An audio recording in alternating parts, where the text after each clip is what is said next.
Now, I want to pause here before we move on to the second step and talk about the word God, because I've found that it causes a bit of confusion.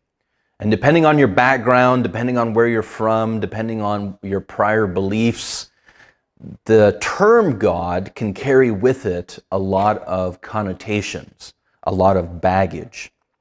So I've been using the term God in a very general way.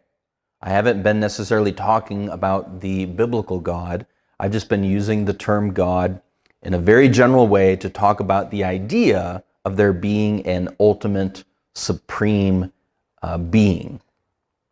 That's what I've been using the term. That's how it's used in the English language. It can be used to talk about a specific description of God, like the biblical God or the Christian description of God. But it can also be used just in general to talk about the idea of there being a supreme being. So when somebody says they believe in God, don't think that their understanding of God is just like yours, a Christian description of God. They might be referring to a different description of God, or just the idea of a higher power, a supreme being. So let's talk about this word a little bit. I find this to be helpful for folks in understanding this term, where it came from, and why we use it. As we've already seen, going through different thinkers around the world and throughout history, different terms have been used to describe that idea of there being a supreme being. So you can list out all of these different terms that different cultures have used. You might be familiar with the term El, E-L. That was a very common term in the ancient world. Some people call it Proto-Semitic. But the Phoenicians, Aramaic, Hebrew, Canaanites, Akkadians, Hittites, all those languages used this term El to refer to the idea of a supreme being. And this is even found in a lot of our names. Anybody here in the room that has a name with EL at the end is referring back to this term, which was used for a supreme being, what we use the term God for. So Michael, Daniel, Michelle, Samuel, all those L's at the end of those names is referring back to this ancient term for a supreme being that all these different people groups used. In Latin, of course, it's the term Deus. I think it's pronounced Deus. And that was developed into Romance languages, French, Italian, Spanish. That's the term they use. In India, there's several different terms for a supreme being, depending on what region in India you're at. Zoroastrianism, Slavic, Russian languages, ancient Egypt, Chinese, Persian, talked about Greek. The Arabic word is Allah for the idea of a supreme being.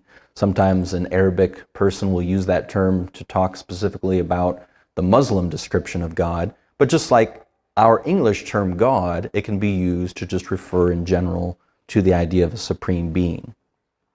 Interestingly enough, I like to point out sometimes to people that the word God is not found in the Bible. So God is not necessarily, how would I say this, is not necessarily tied to our biblical understanding of a supreme being. Okay, so it's appropriate to use the term God just to refer to a supreme being, and God isn't necessarily tied just to the Christian understanding of God. For example, the term God isn't even found in the Bible. What do I mean by that? Well, as you know, the Bible wasn't written in English. The Bible was written in Hebrew and Greek, and those two languages didn't even know about the term God. Okay, so when we translate the Bible from Hebrew or Greek to English, we insert and translate the terms that they were using for a supreme being to English, God. So, because that's our word in the English language for a supreme being. So where in the world did this word come from? Well, a little background to the word God. It comes from this Proto-Germanic language, Gudan. So if you go back far enough in our English and German are closely connected in terms of language groups. Gudan goes back to this ancient North European language, and it was the term that they used for a supreme being. And as languages develop, human languages are fluid, they're constantly changing, right? And so as languages developed, this term, Gudon, became used differently in different parts of the world, different languages. So Gudon developed into the term Odin in Norse mythology. You're familiar with Thor and Odin, right? That's where the term Odin comes from. Ultimately, the root, Gudon, in Norse mythology. In German, this word Gudon developed ultimately into Gott. So when I used to teach in Germany, this was the word that they would use to refer to a supreme being. And then in modern English, ultimately this term developed into God in modern English. So that's where the word God comes from. And I find this explanation to be helpful for folks sometimes. And sometimes I do it at the very beginning so that folks understand when I'm making a case for a supreme being, I'm using the term God because that's the word in our language, at least, that we often use to refer to this idea of there being an ultimate supreme being.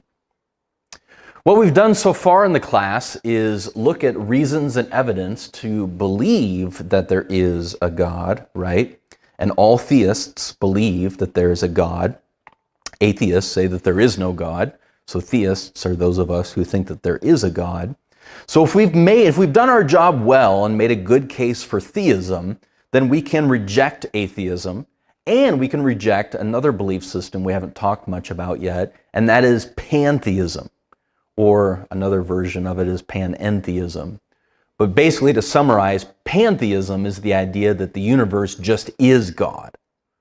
But I think if we've done our job well making a case for theism, we also can reject any sort of pantheistic belief systems because, again, the universe had a beginning. The universe can't be the ultimate being. We've discussed that from a scientific perspective. The universe can't be what's ultimate. The universe can't be the uncaused cause because it had a beginning, so it needed a cause. So I think we can reject pantheism as well. So if we've made a case for theism, we've made a case that there is a God, but we can't stop here. We can't stop here just with theism. Because among all of us theists, Christians, Muslims, Aristotle, other thinkers, Hindus who believe that there's a supreme being, because within and among us theists, there is disagreement about what God is like. So even though, for example, a Muslim and ourselves would agree that there is a supreme being, we are going to disagree about what God is like. Yes, there's going to be some agreement on the basic attributes. As we've listed out those basic attributes, a lot of theists are going to agree to those, but there are going to be other characteristics, other attributes of God that the different theistic groups disagree about. So in a sense, think about us moving from that conversation to now this new one, where before the conversation was more between atheists and theists. Is there a God? Is there not a God? We've rejected atheism because we've made a good case for God. But now among us theists, get all of us theists in a room, now the conversation among us who believe that there's a God, it's going to be whose description of God is most accurate, whose description of God is correct.